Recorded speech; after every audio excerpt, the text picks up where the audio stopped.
بسم اللہ الرحمن الرحیم نحمدہ ونصلی علی رسولہ الکریم۔ انجینئر علی مرزا سے جو ہمارے اختلافات ہیں، علماء کے اختلافات ہیں، وہ ساری دنیا کو معلوم ہے۔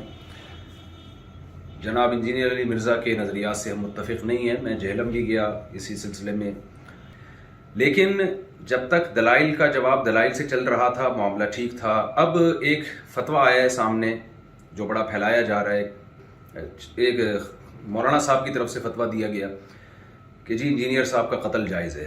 تو میں اس اپنی دینی ذمہ داری سمجھتا ہوں کہ ہم اس فتوے سے بالکل متفق نہیں ہیں، اور جتنی بھی میری بڑے علماء سے بات ہوئی ہے، جہاں تک میری رسائی تھی، جن سے میری بات چیت ہوئی ہے، وہ کوئی بھی اس فتوے سے متفق نہیں ہے۔ تو لوگ اس فتوے کو علماء کا متفقہ فیصلہ نہ سمجھیں، کیونکہ ہمارے ملک میں پہلے قتل و غارت بہت ہوئی ہے۔ یہ شرعاً کسی کو اجازت نہیں ہے اس کی کہ کسی بھی شخص کو اٹھ کے وہ قتل کر دے۔ انسانی جان کا قتل، چاہے وہ کسی بھی مسلک سے ہو، کسی بھی فرقے سے ہو، کسی بھی مذہب سے ہو، ہم اس کا قتل جائز نہیں سمجھتے۔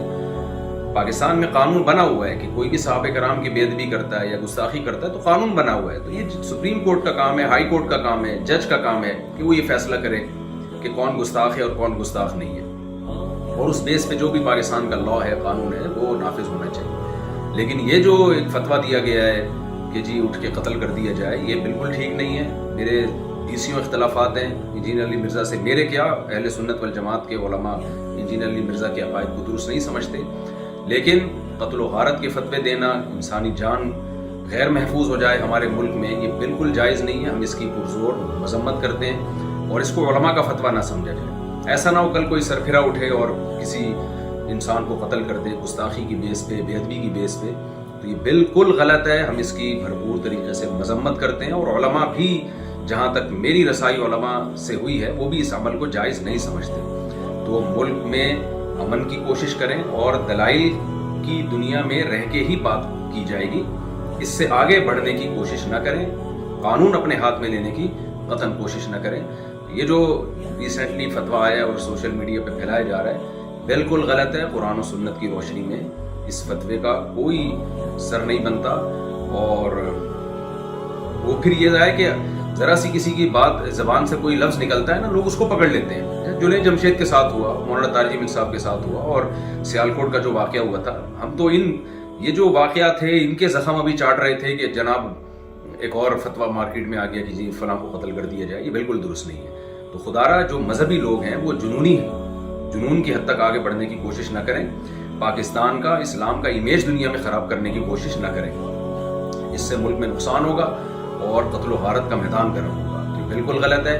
لہذا میں ابھی نیچے آیا ہوں گھر سے اتر کے صرف اس کلپ کو ریکارڈ کروانے کے لیے، کیونکہ مجھے نہیں معلوم تھا کہ اس طرح کا سوشل میڈیا پہ کوئی فتویٰ پھیلایا جا رہا ہے۔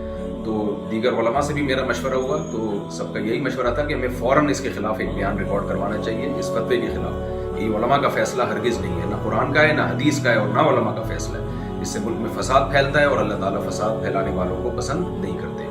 تو ملک میں ہر ایک کی جان محفوظ ہونی چاہیے، چاہے وہ کسی بھی مسلک سے اس کا تعلق ہو، یا کسی بھی فرقے سے، یا کسی بھی مذہب سے، کوئی بھی رائے ہو۔ دلائل کی دنیا میں آپ ضرور ڈیبیٹ کریں، دلائل کی دنیا میں آپ ضرور ایک دوسرے کو چیلنج دیں، اور اگر آپ سمجھتے ہیں کہ کسی نے کوئی کام ایسا کیا ہے جو آئین کے خلاف ہے، اسلام کے خلاف ہے، تو لاء کے ذریعے اس میں پنشمنٹ کی کوشش کی جائے، قانون کا سہارا لیا جائے۔ جج فیصلہ کرے گا کہ کیا سزا بنتی ہے یا نہیں بنتی۔ اللہ تعالیٰ ہمارے ملک کو ہر قسم کی اندرونی اور بیرونی سازشوں سے پاک فرمائے، اور شر سے اللہ تعالیٰ ہمارے کنٹری کو محفوظ فرمائے، اور عالم اسلام میں محبت اور اتحاد پیدا فرمائے، اور ہماری سب کی جانوں کو اللہ تعالیٰ محفوظ فرمائے، اور یہ جو مذہبی شدت پسندی ہے، اس شدت پسندی سے اللہ تعالیٰ ہم سب کی حفاظت فرمائے۔